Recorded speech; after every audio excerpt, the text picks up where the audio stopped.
Welcome back to another video. Today we welcome our first 2 subscribers. Probably the most the channel will ever get. I swear on our Lord and Savior Susan that they are not bots. Hopefully. But let's get on with our video. r/AskReddit Redditors who have tried to hide on your cruise when it ended so that you could stay on the ship for the next round. How did that go? I worked for Carnival. We will find you. We know you're in the ship. And we all want you to get off so I can take a short nap before I have to do it all over again in a few hours. What you must know is that I have a particular set of skills. I don't know if this counts, but my dad got locked in a toilet cubicle on a ferry to France and it took several people to find him. The toilet was right out of the way and you couldn't hear him yelling even right outside in the corridor because the doors were so massive. I guess he could have gone immediately back to England. Could have become a ship toilet hermit. This happened to me on a boat in Malta. I went to pee on the only toilet on board in the basement of the boat as the boat docked for a 4-hour stop.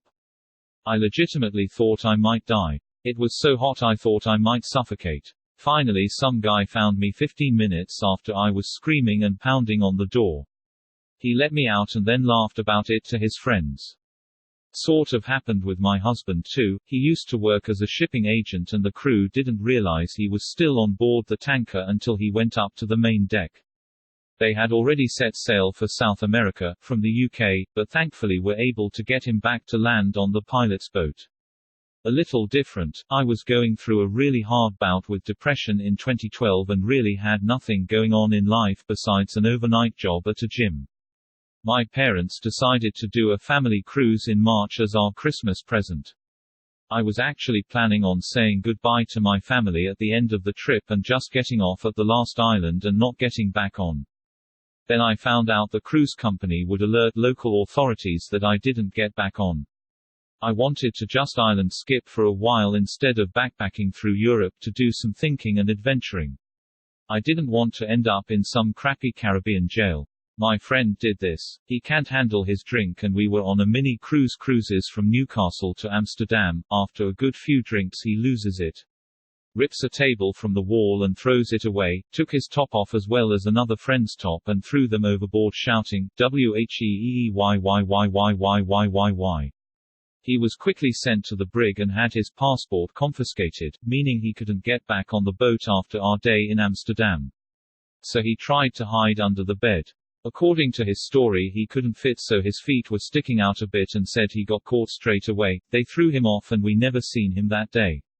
Imaginably when we got back on the boat to no friend under the bed, we were concerned. We chose his closest friend to call his dad to say we have lost your son LMAO, and his answer was, "Oh I know, we booked him a flight." Turns out he ventured off the boat in a panic, somehow managed to find a British embassy and explained his situation, not sure how but they organized him to fly home without a passport. Every time I see him I ask him to tell me the story again for a laugh. Day 247, they still don't realize. I have been living off of seawater and Ritz crackers for the past month. I can't let him see me in the cafeteria. People tell me all the time, "Dude, just leave the boat." But none of them understand. Using the quarters I find on the ground, I was finally able to pay my cell phone bill again today. I got a text from some guy named Boss, dumb name, telling me that he's gonna put me in a thing of fire. Whatever, probably insane. I got a scam text from some guy named Jane calling me husband, and from police. Regardless, I'm probably gonna fry up the phone battery for more fire today.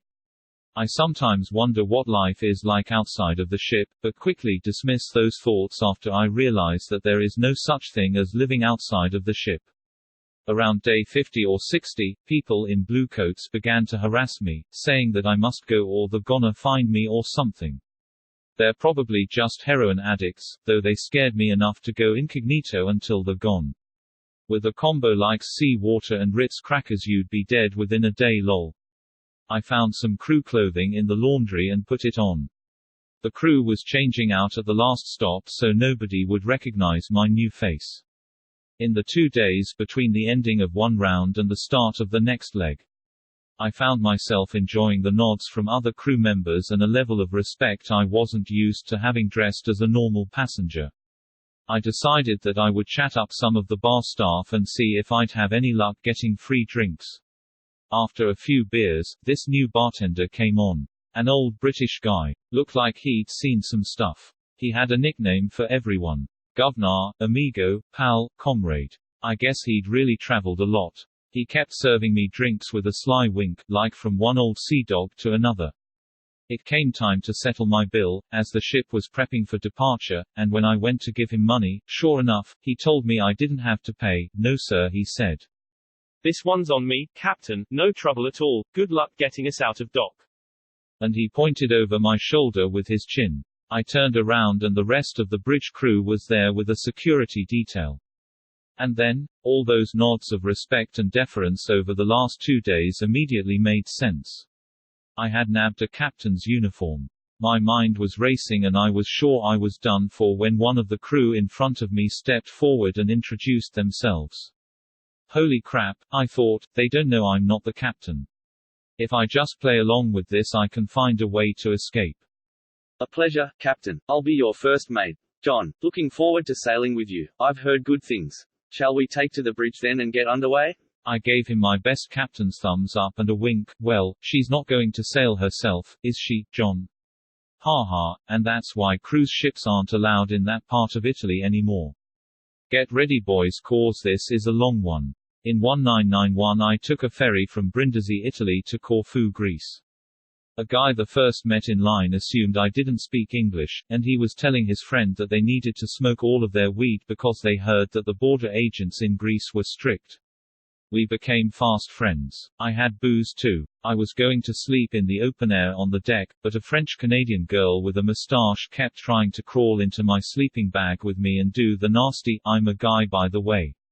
It finally came to a point where I knew my only chance to get some sleep and get away was to rent a room, so I went and paid the extra money for a room to Corfu. They were going to wake me up when we reached port.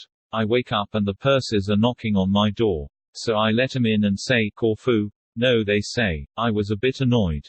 "Why the heck are you waking me up if we're not at my port?" I try to convey that, and then they say, "No Corfu." Ha. Corfu gone. What? I find myself being escorted up to some obviously policey kind of office with the pursers looking angry at me. But I finally get to somebody that speaks English and start ripping them for not waking me up. I guess they didn't like my attitude because I was booted off on mainland Greece with no way to get to Corfu. With a raging hangover. And I'm about to crap my pants. I start asking around the port how I can get to Corfu and where I can find a bathroom. Some random Greek guy took pity on me and helped me out, and suddenly realized that a rust bucket that was just about to leave was heading there.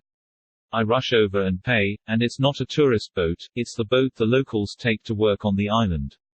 I make a beeline for the head, and a dude stops me. No using the bathroom while in port. I have to wait until they get past the breakwall. At this point my clinch muscles have been getting a good hour or so workout, I'm sweating profusely, and the hangover is really kicking into high gear.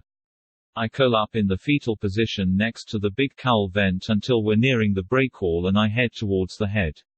We finally pass, and the dude opens the door. You know that sense of relief you get when you're finally at a bathroom after more than an hour of clenching. It was palpable. I get into the bathroom and I'm hit with a wall of hot stench. No worries. I can do the old curl the upper lip trick to close my nostrils. I'm on a mission. I open the stall door and no toilet. This is Greece. It's a hole in the poop-covered floor with 2 spots for your feet. Now at this point, something in the back of my brain is wondering why there is crap all over the floor.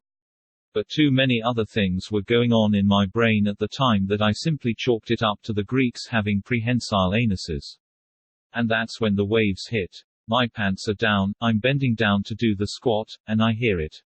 Glurg glurg glurg glurg glurg glurg glurg glurg glurg. Now since I had just begun the squat my eyes happened to be perfectly aligned with the hole. And there I see a black liquid mass working its way up from the deep like an angry creature from the Earth's core. Those thoughts from the back of my brain come rushing forward into the spotlight. Now I'm strongly suspecting that the Greeks, well at least most of them, don't have prehensile anuses. There is a perfectly valid reason that there is crap all over the floor and I was witnessing it. I pulled my pants up and burst out the stall just as the marassa rose from every stall, nipping at my heels as I skipped over the bulkhead and out the door. I returned to my fetal position on the bow, clenching and shivering for the 3-hour trip to Corfu. Next question. Redditors who stood 2 centimeters next to the lamppost in their nearest bus stop. How did you feel about the small abdominal pain in the lower part of your belly button while a cat with black, orange and white fur coat walked in front of you? This didn't happen to me, but when I was a child I had a teacher who said her cousin was married to a man who was once related to a woman who was petting a cat at a train station, so maybe I can help. And that's it. Hope you enjoy this masterpiece of a video. Don't forget to subscribe and comment down below or else Daniel will get sad.